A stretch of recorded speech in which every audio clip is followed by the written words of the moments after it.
Halo, Assalamualaikum warahmatullahi wabarakatuh. Ketemu lagi dengan Insan Tutor, channel pemersatu YouTuber pemula. Baik, teman-teman. Saya ingin memberi informasi ke teman-teman, khususnya subscriber, bahwasanya ini adalah konten terakhir saya di Insan Tutor. Baik ya, teman-teman. Tapi sebelumnya ini saya ingin memastikan dulu kepada teman-teman, apakah nanti ke depannya akan ada channel-channel yang berbau keagamaan atau ceramah keagamaan yang akan tampil di beranda teman-teman. Ya, ini sekaligus saya ingin membuktikan, nanti informasikan di kolom komentar apakah memang benar seperti itu. Karena beberapa kali di hari ini saya nonton ceramah, itu beberapa ceramah dan durasinya lumayan. Ya, beberapa ceramah durasinya lumayan. Yang jelas yang saya tonton tersebut di atas 30 menit, termasuk konten sholawat, ya, konten sholawat. Jadi bagi teman-teman mungkin akan berpikir, ini tujuannya Bang Insan ini apa sih? Tujuannya adalah apakah memancing iklan? Sebenarnya ada bukan segelintir ya. Ada beberapa teman-teman yang sudah paham apa yang saya bahas, apa yang saya pancing. Ya. Jadi kalau saya mungkin menginformasikan ke teman-teman, akan ada sebuah video yang akan tampil di beranda teman-teman yang berhubungan dengan A atau berhubungan dengan B. Kebanyakan ada, dan itu teman-teman sudah langsung respon dan memberikan informasi. Dan ini saya akan informasikan ke teman-teman apakah ada nanti bertebaran di beranda-beranda teman-teman setelah video ini tampil iklan-iklan yang berbau ceramah keagamaan. Karena beberapa hari ini, bukan beberapa hari ya, dalam satu hari ini saya berkali-kali nonton ceramah, khususnya yang berbau sholawat, ceramah keagamaan, dan segala macam. Atau mungkin Gus Baha, atau konten yang lain, atau beberapa podcast, walaupun tidak podcast terkenal, tetapi itu saya tonton dalam hari ini. Jadi dari situ teman-teman nanti bisa memberikan satu atau bisa membuka pikiran teman-teman bagaimana sebuah video itu tampil di beranda subscribernya Insan Tutor, termasuk teman-teman juga, atau walaupun itu belum subscribe tetapi pernah memberikan like ke videonya Insan Tutor, walaupun itu tidak subscribe. Karena faktanya ini yang terjadi ya di channel ini, dari 70 sekian subscriber, 70.000, itu hampir 40% tidak mensubscribe. Sekali lagi, hampir 40% tidak mensubscribe. Lebih dari 36% itu tidak mensubscribe channel ini. Ya, hanya kurang dari 70% yang mensubscribe channel ini. Tetapi nggak masalah, nggak masalah. Ya, itu nanti teman-teman kasih info ya. Sekaligus saya ingin memancing apakah benar bahwa iklannya pun yang berbau-bau tentang ceramah keagamaan. Dari sini teman-teman akan paham bagaimana seandainya sebuah video yang memberikan giveaway, mungkin super tank atau super sticker, dan itu saya share di videonya Insan Tutor. Apakah akan tampil di beranda subscriber yang lain? Atau bagaimana sebuah video walaupun tidak besar, tetapi ini menjadi pembelajaran ya, bukan hanya ini sekali lagi, bukan hanya tentang super tank, super chat, dan super sticker. Ini bisa teman-teman lakukan di channel teman-teman, atau teman-teman bisa ada gambaran super tank itu nanti akan diberikan kemanapun, itu terserah teman-teman sesuai dengan keikhlasan hati teman-teman.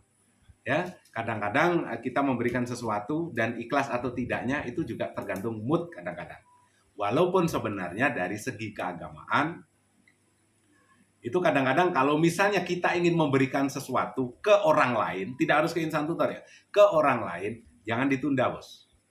Ya, apapun keadaan orang tersebut, misalnya teman-teman ingin memberikan sedekah ke seseorang, ke si A misalnya. Setelah teman-teman lihat, amati, ternyata si A tersebut orang mampu misalnya. Teman-teman terus, nggak jadi ternyata dia orang mampu. Jangan seperti itu. Kenapa? Saat pertama kali hatimu tergugah, itu rezekinya dia. Ya, rezekinya orang yang mau teman-teman kasih sedekah tersebut. Saat pertama kali lihat teman-teman, saat teman-teman kebolak-balik jadinya, saat hati teman-teman pertama kali tergugah ingin memberikan misalnya super thank ataupun sedekah ke seseorang, jangan pernah ditunda. Itu rezekinya dia. Walaupun teman-teman tahu dia orang mampu. Kenapa? Itu rezekinya dia, Bos. Ya, masalah dia orang mampu atau tidak itu bukan urusanmu, Bos. Itu urusannya dia dengan Tuhannya. Ya, urusan dia dengan Tuhannya, mau dia nipu mau enggak, itu bukan ranahmu lagi. Tetapi yang jelas jangan ditunda-tunda. Karena itu erat hubungannya dengan ketenangan dan energi positif yang teman-teman akan dapatkan. Kalau pertama kali sudah kasih sedekah. Ternyata setelah dilihat gayanya aja seperti itu. Ternyata orang mampu, punya mobil, kasih saja.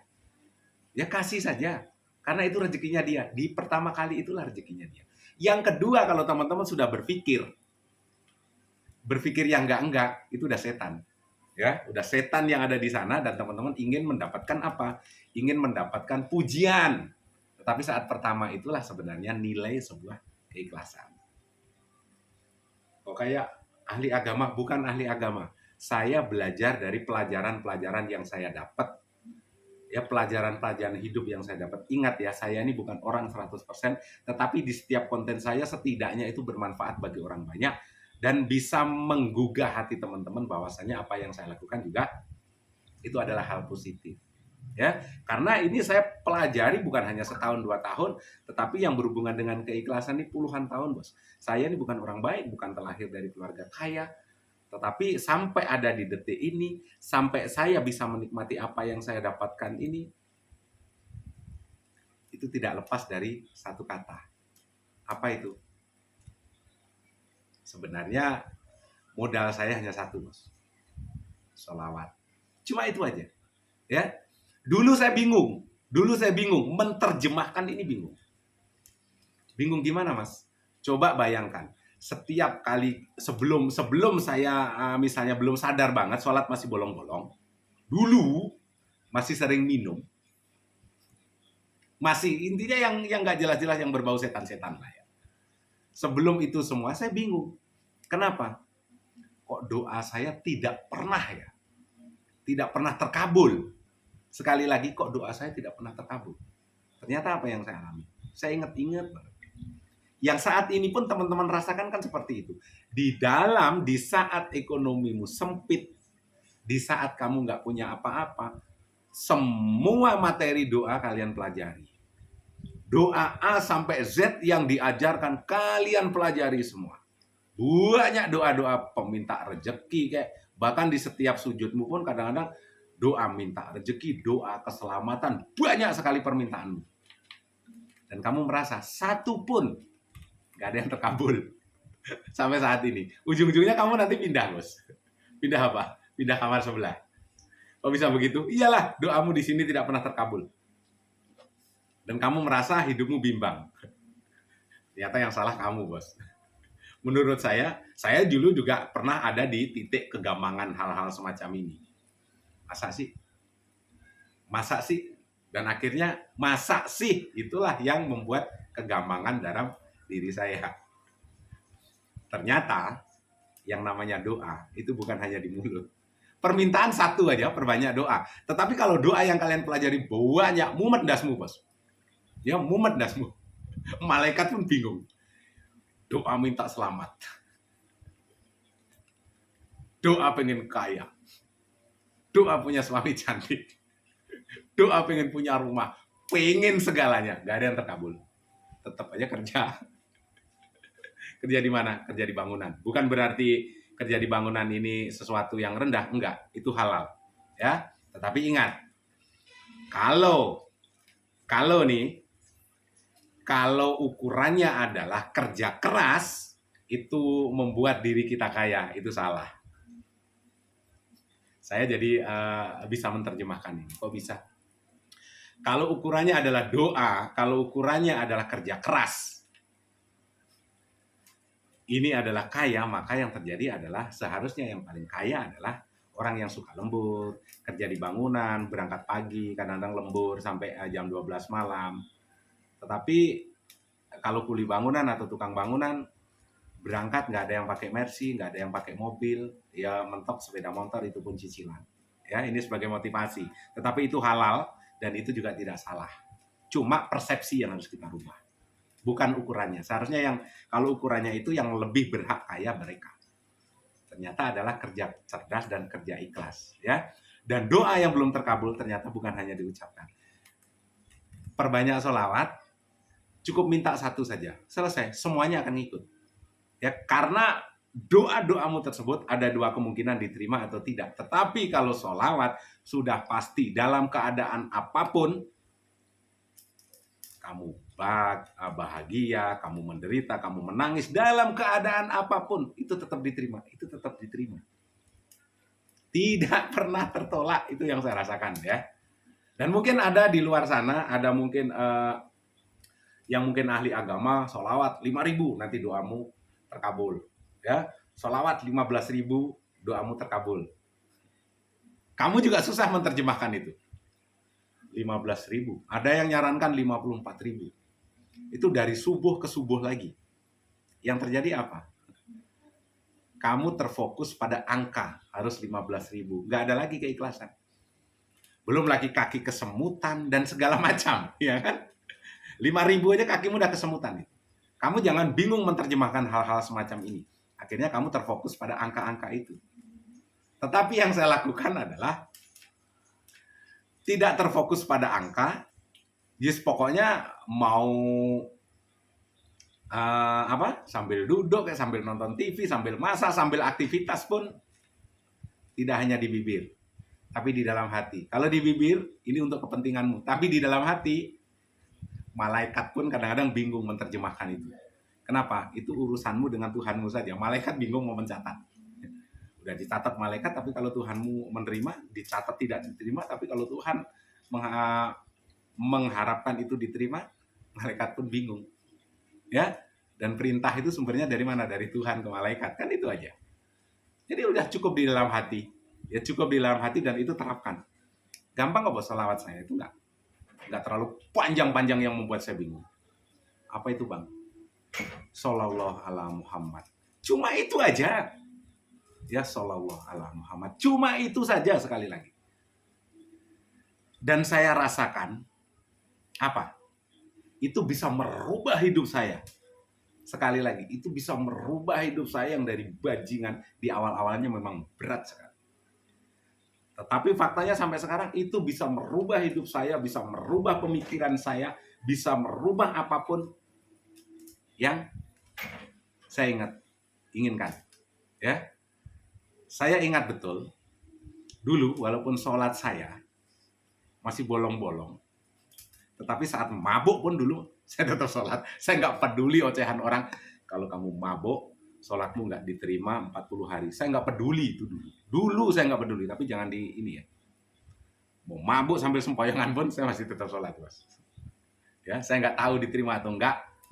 Mau masuk surga atau neraka nggak ada urusan juga dengan saya. Tetapi saya ditakdirkan bisa sujud, itu udah alhamdulillah. Ya, saya ditakdirkan bisa sujud dan bisa bersujud setiap hari, itu udah alhamdulillah lagi.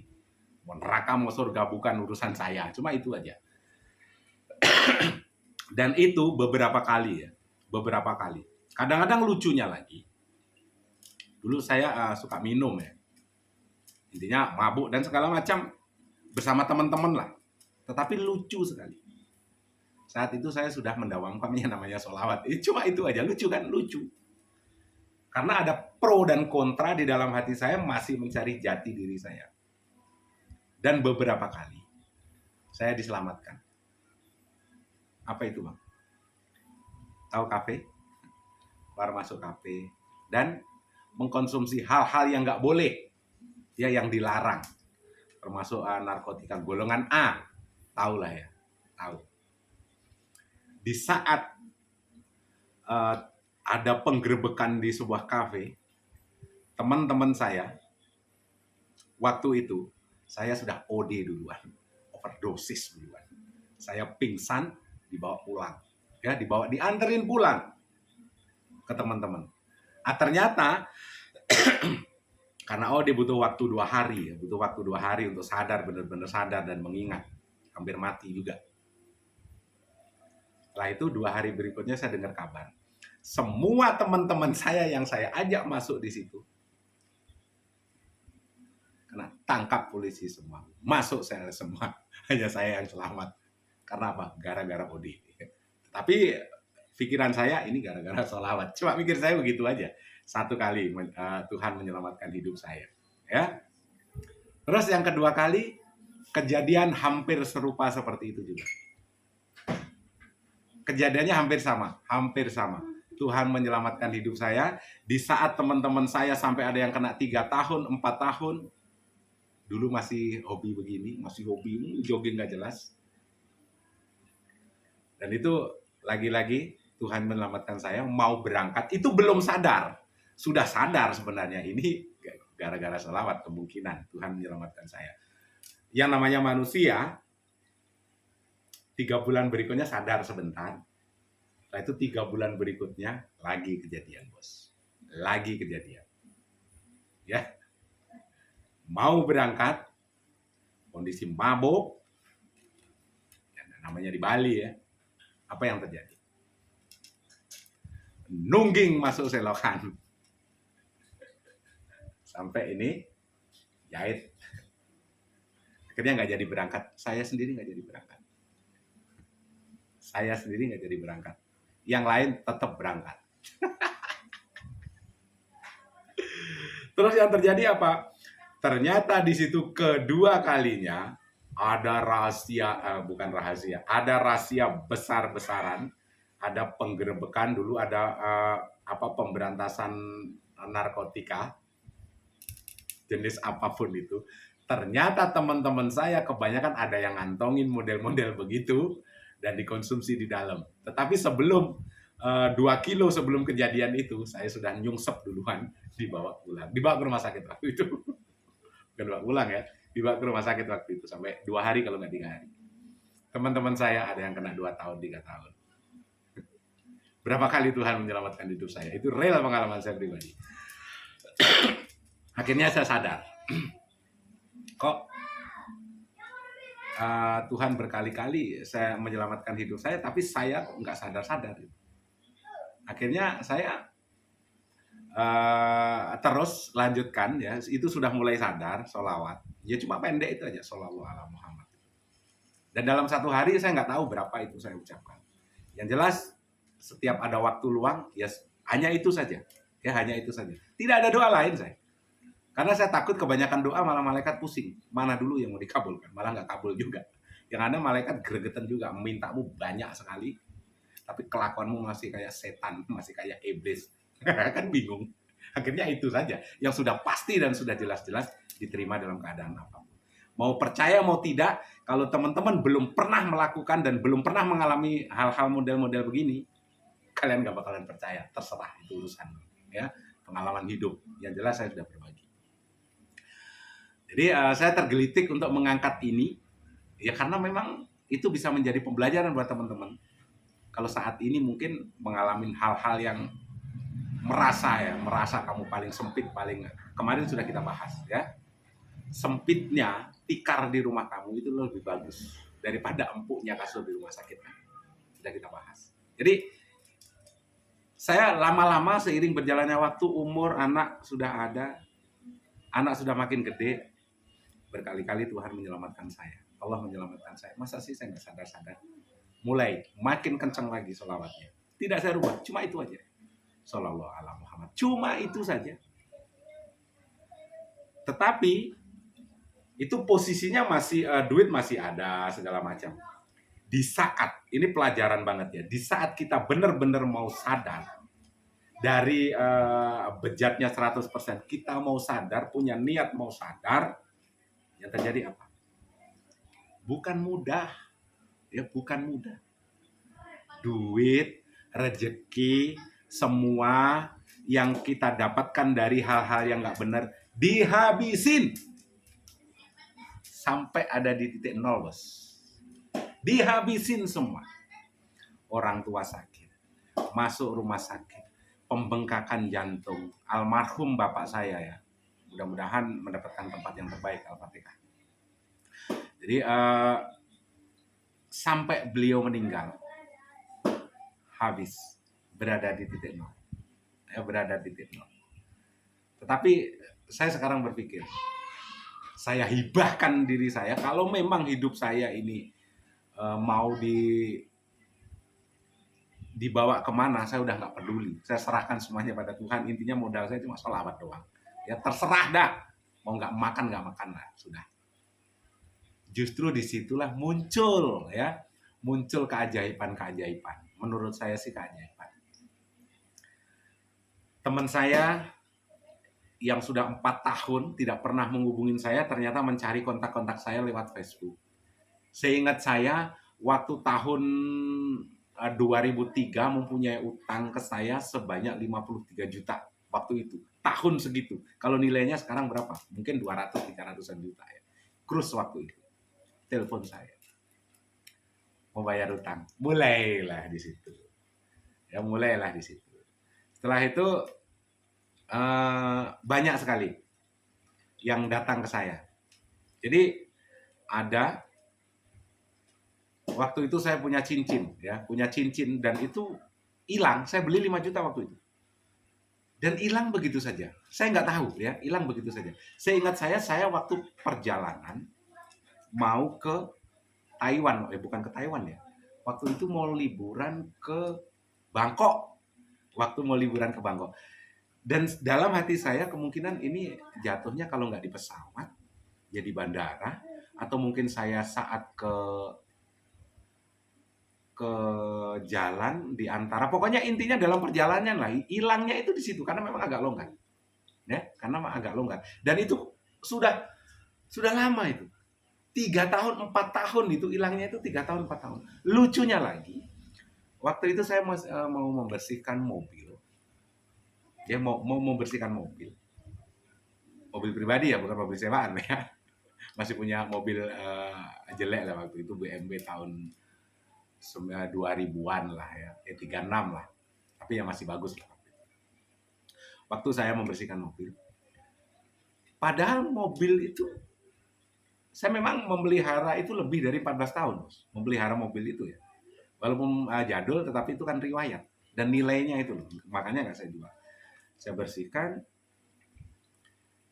Dan memang mobil itu jarang sekali saya cuci ke door smear, karena kita tahu banget waktu itu di Bali juga door smear yang ngerti tentang BMW juga jarang sekali.